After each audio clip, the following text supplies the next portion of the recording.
Hello, and thank you for joining us for this special episode of AMA's Marketing In. I'm your host, AMA CEO Bennie F. Johnson. We're recording live from the AMA Executive Marketer Summit here in Chicago, Illinois. Our special guest is none other than Jessica Murphy, Vice President of Global Marketing Strategy and Operations for Hasbro. Jessica leads a global team that drives strategy and process for the brand and marketing programs that span the full array of Hasbro's portfolio.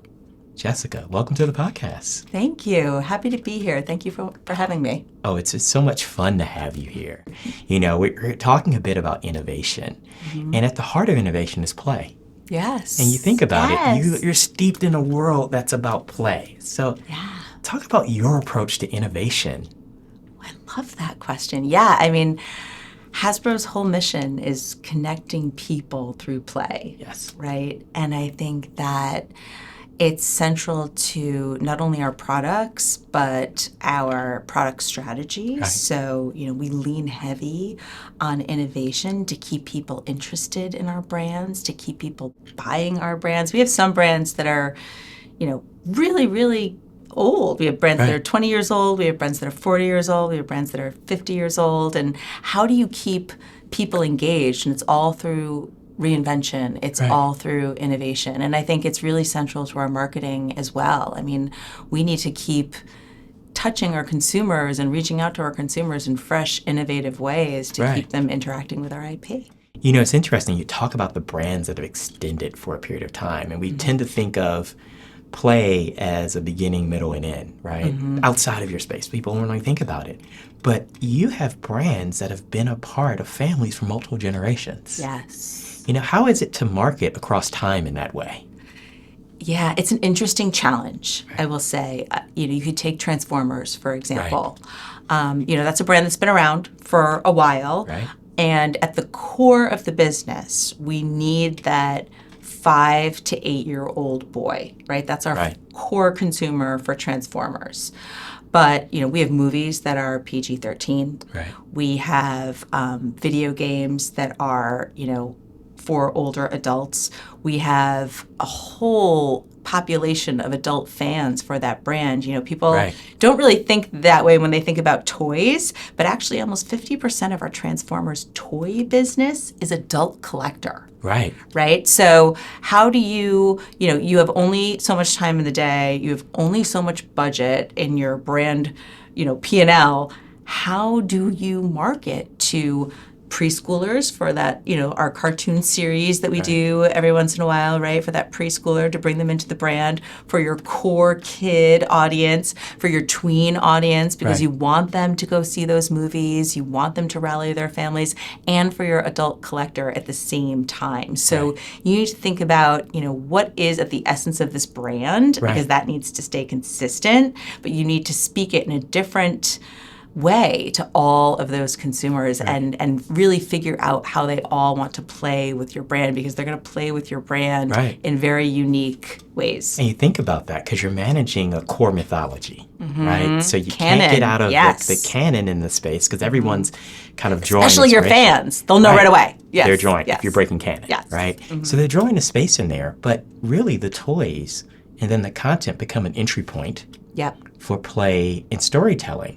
Yes. I think about my playing with toys as kids, or my kids, where the stories become this unique jumping off point, right? That drives more interest into your product. Right. You capture the attention with the story, and then the product should have a play pattern that jumps off from that content and allows the kid or adult to continue the story on their own. Right? You were really allowing people to tell their own stories when we're talking product. Right.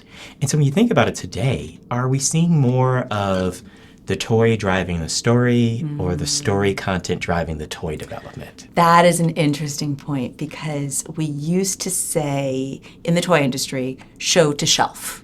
Right. Right. If you go back, even 5, 10 years, retailers wanted show to shelf, get the kids watching the show so that they want to buy the toy. Now we flipped that a bit, right? Because at the center of it all is the IP. Right. Right. And the series, if there is an entertainment series, right? Sometimes there is, sometimes there isn't. The IP should be the center of the universe. Right. And the series or entertainment is only one spoke on that wheel. Right. Right? Gaming is a huge spoke on Right. the IP wheel. Social media has Right. become, if you do it well, has become a big spoke on that wheel. So now we have so many more ways for people to interact with Right. our brand, and actually so many more entry points than just a TV show or a content series, right? That really we should be thinking about the IP first. Right. And all of the expressions. And what's to say that a toy innovation can't affect the content now, right? It's Right. all one ecosystem. Right. Because you have space in there. A popular toy can dictate a deeper storyline. Absolutely. And I think some of the most forward-thinking IP companies have their product people in the room when they're writing the entertainment, right? Because the product people need to be able to say, sometimes it's really minor. Sometimes it's like, hey, can you replace, if this character, loves to, say it's hair play, right? Say it's a hair play series. If this character, loves to, play with doing hair, can we make her brush this color because this is trending in the toy space? Okay. Can we give her a special tool that enables her to have some power because we're seeing this kind of play pattern emerge? And so you're not as beholden. If you write an entertainment series and then you toss it over the wall to your product people to make product off of the series, they're boxed in certain places. Right. If you start those conversations at the outset, then you get this really cool piling on of different ideas, and everyone's enabled to kind of take their piece of the pie and make it really special. Now, are you able to embed your brand and your content marketing folks as part of this as well? Yeah, they should be at the table. Right? Ideally, they should be at the table, and they should be able to come to the table with insights, right, around what similar brands are doing in the space to make sure that best practices are being followed and there's some level of differentiation that they can talk about in the marketplace. Where do you find inspiration? That's a great question. I grew up in entertainment. I spent 10 years at Paramount before I went to Hasbro. Entertainment inspires me. I'm a lover of the arts. I went to school for the arts. So that's really where I draw the most inspiration from. I love storytelling. I love characters. And I love the way that actually informs so many of the lines of business around the IP. Which is really kind of powerful, right? The IP shapes the... Yeah. And it's all about, we're humans, right? And we're designing the IP for humans. And humans care about stories. Right. They care about people. They care about stories. They care about things that touch them and make them feel something. So for me, that's what gets me excited, right? If you're not evoking a feeling with your IP, then it's not going to be successful, no matter what line of business you're drawing from. So when you take a company that is so kind of connected to the market, like Hasbro is, how have you been able to be successful having kind of that executive voice at the table? I think a lot of it is experience, right? I think that, you take with you your learnings and your failures. And again, growing up in entertainment at a company where we were the licensor, so we were IP and we were entertainment, and we had a whole plethora of licensors exercising our IP across different lines of business. You get to see a lot of what works and what doesn't work, right? And so I think that we're at this interesting point at Hasbro and at a lot of different companies where, yes, we rely on what data tells us, right? And if the data is not there, whatever we're talking about probably isn't going to happen. But there's also a value for people who have been through this a few times and who have seen something work, seen something not work, and what that does to your gut, right? So I think what people who have been in the industry for a while can bring to the table is a mixture of, yes, I can look at that data and analyze it, and we can all see what that's telling us. But let me bring you something else, because I've seen this happen in XYZ ways. And, it's a feeling of knowing in your gut that you believe in an idea or you don't, based on past experience. Right. So when you think about, some of your early marketing is targeting consumers at their genesis, right? You're reaching to consumers when kids first realize that there's an action to, I see, I want, I buy, I have, right? How do you kind of balance that? Like, you're dealing with consumers that you may have great ideas of what consumers used to want. Yeah. But we've got Sally and Timmy who are 5. Yeah. And the world is different for them. Yes. And let me tell you, it's expensive to understand Sally and Timmy who are 5. And we invest in data there. We invest in a ton of data around kids, because kids are changing faster and faster, because they're interacting with technology earlier and earlier. So when I first started marketing for consumer products at Paramount, we really weren't talking to kids at a preschool age. Right. In our minds, that was parents. They hold the purse strings. They decide what their kids watch. They make the decisions.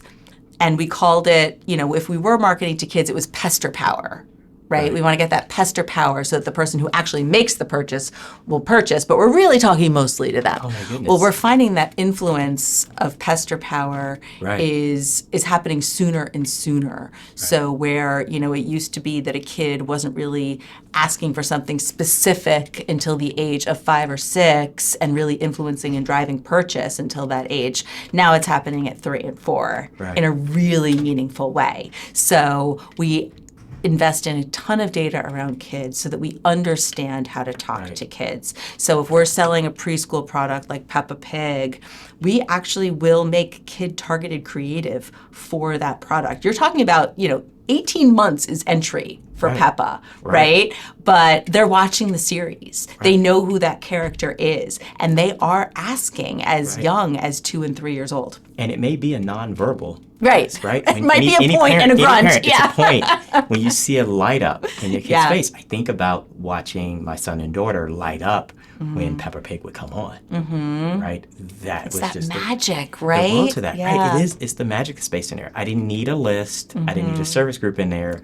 I knew that's probably a birthday gift. Yes. That look gives you the signal, right? I love the pester power, but really, you're talking about the smallest key influencers. Yeah, you are. You want to see their face light up when they unwrap their gift, like you saw it light up when they saw that come on the screen. When they come in and saw that as a part of their world.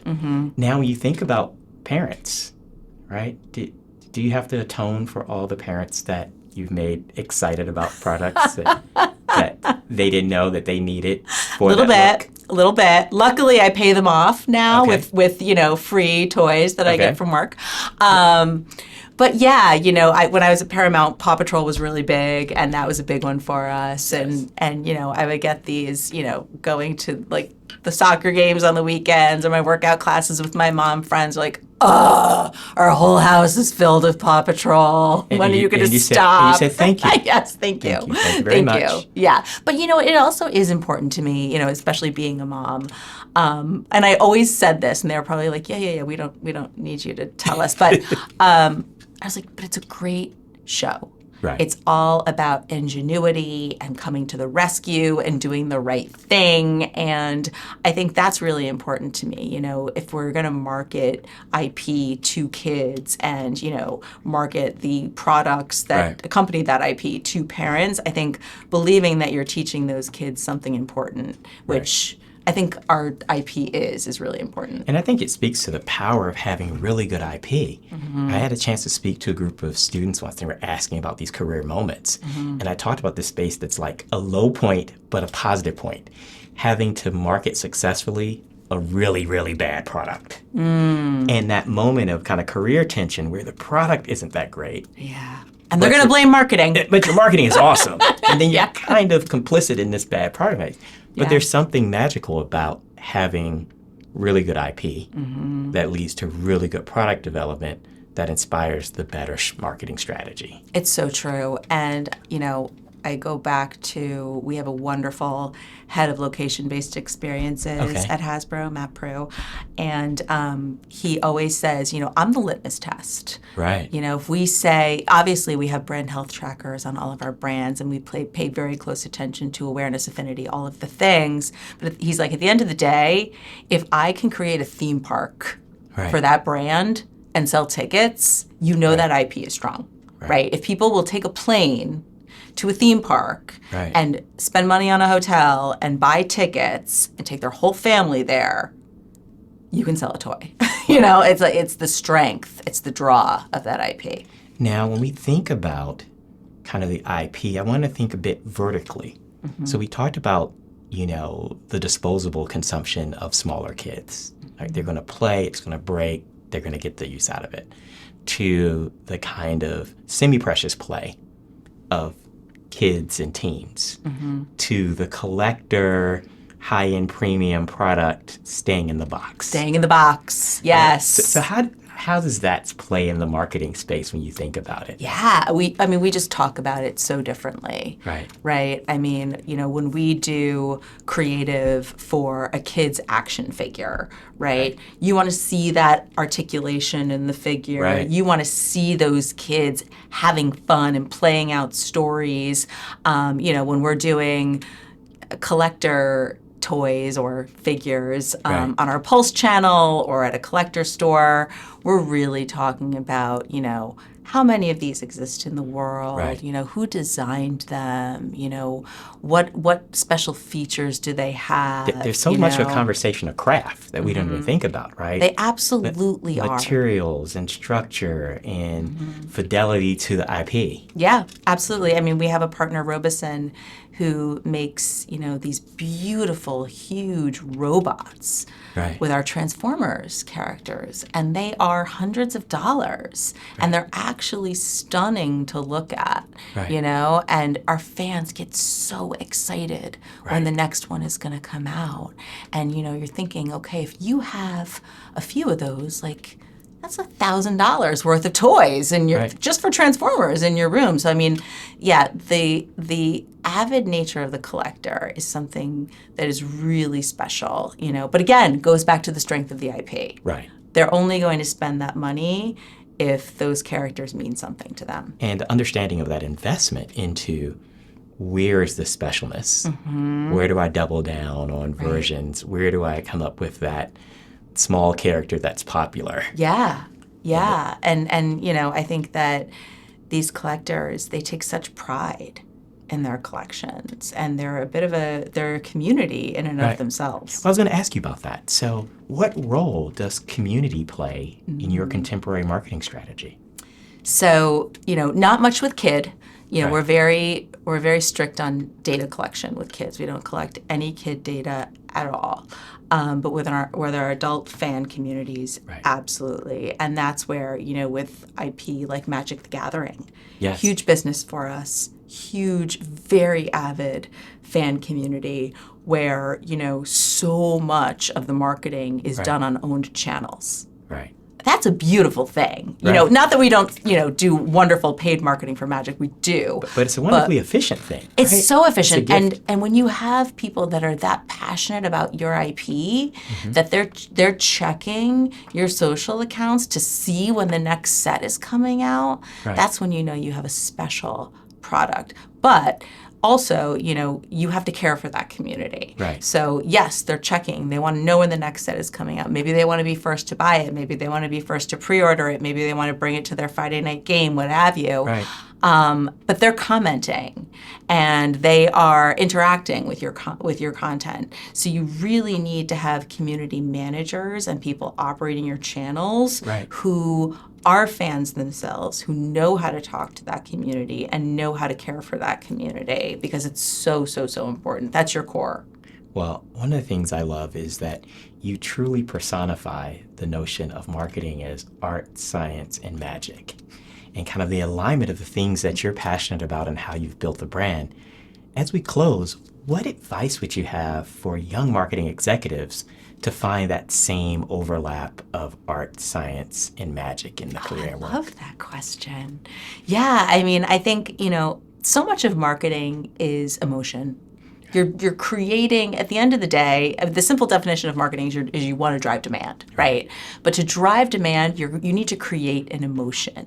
Right. So if you're not interested in people, and if you're not interested in what makes them tick and what makes them really want something and crave something, and listening to them and giving them what they need, it's probably not the career for you. Right. So that's number one.